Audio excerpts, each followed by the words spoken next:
वक्त है 490 ईस्वी का। इस वक्त हिंदुस्तान पे एक खतरा मंडरा रहा था।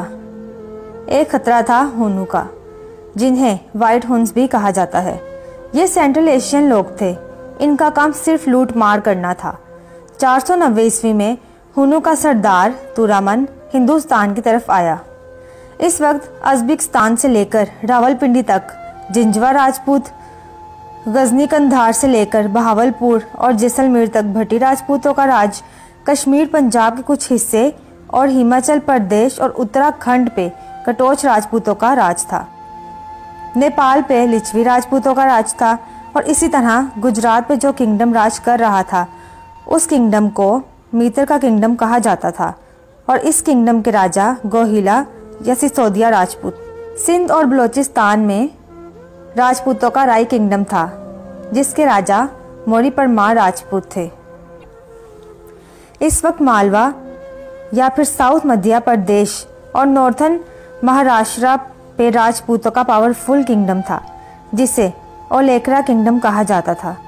इस किंगडम के राजा हयावंशी यानी कल्चरी राजपूत थे। तोरामन ने 490 ईस्वी तक नॉर्थन वेस्टर्न इंडिया में तबाही मचा रखी थी। इसके सामने जंजवा राजपूत घुटने टेक चुके थे।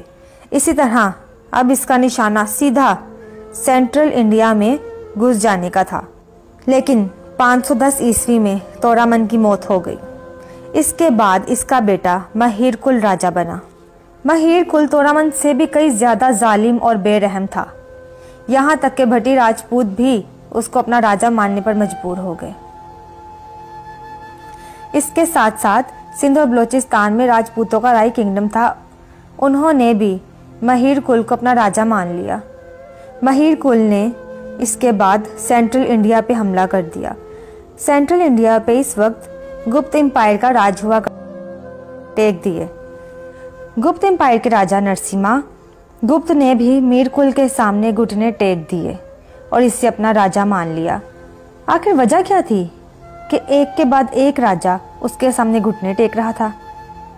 इसकी वजह यह थी कि इसके लड़ने का तरीका बहुत अलग था।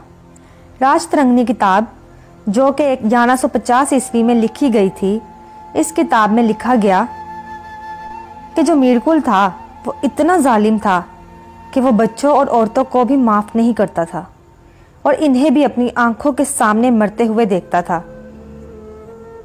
और इस तरह इसके बारे में ये भी कहा जाता है कि वो ऐसा भयानक किस्म का इंसान था कि वो पहाड़ों पे चढ़ता, अपने सिपाहियों को बोलता कि एक हाथी लाएं और इसको नीचे फेंका जाए, और उस वक्त हाथी जो चीख मारता वो उस चीख को सुनकर बहुत खुश होता।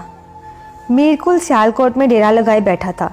उसे सियालकोट में ही खबर मिली कि यशोधर्मन बाकी राजपूत राजाओं को मिलाकर एक बड़ी फौज तैयार कर रहे हैं और वो जल्द ही मीरकुल से लड़ाई करेंगे।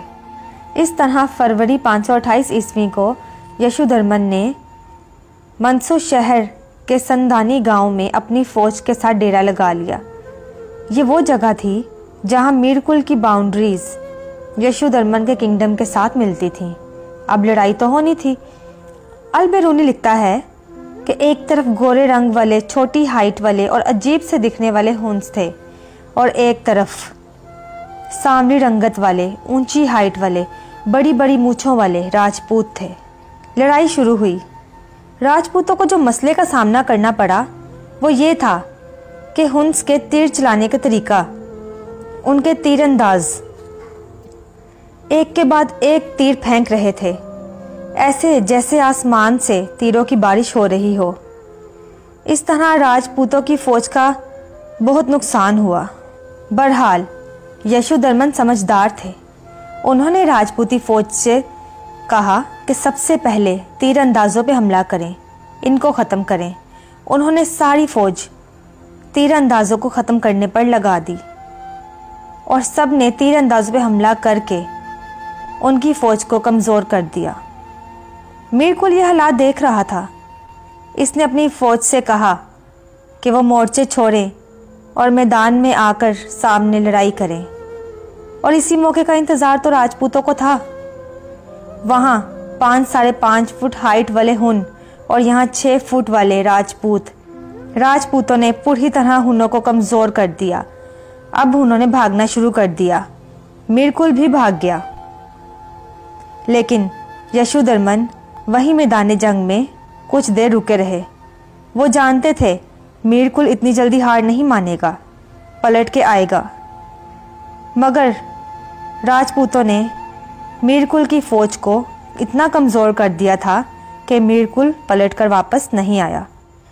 मीरकुल कश्मीर चला गया और जिन राजाओं ने मीरकुल को अपना राजा माना था वो भी आज़ाद हो गए।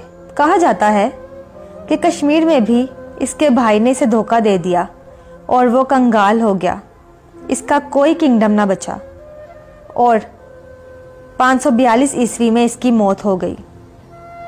और यहाँ यशोधर्मन इस बात को समझ चुके थे कि हिंदुस्तान में राजपूत डिवाइड यानी अलग रहे तो कोई भी इन पर कब्जा कर सकता है। इसलिए उन्होंने साउथ में मुंबई से लेकर नॉर्थ में कन्नौज तक और ईस्ट में बंगाल से लेकर वेस्ट में मुल्तान तक सारा हिस्सा जीत लिया। और यशोधर्मन ने इतनी बड़ी जीत के बाद मंदसौर में अपना पिलर बनाया। भले ही इस लड़ाई को 1000 साल गुजर गए हों, लेकिन मंदसौर में मौजूद पिलर याद दिलाता है कि एक राजपूत राजा जिसने हिंदुस्तानी कल्चर को तबाह होने से बचाया, लेकिन शायद ही कोई इन्हें जानता हो। और ये बड़े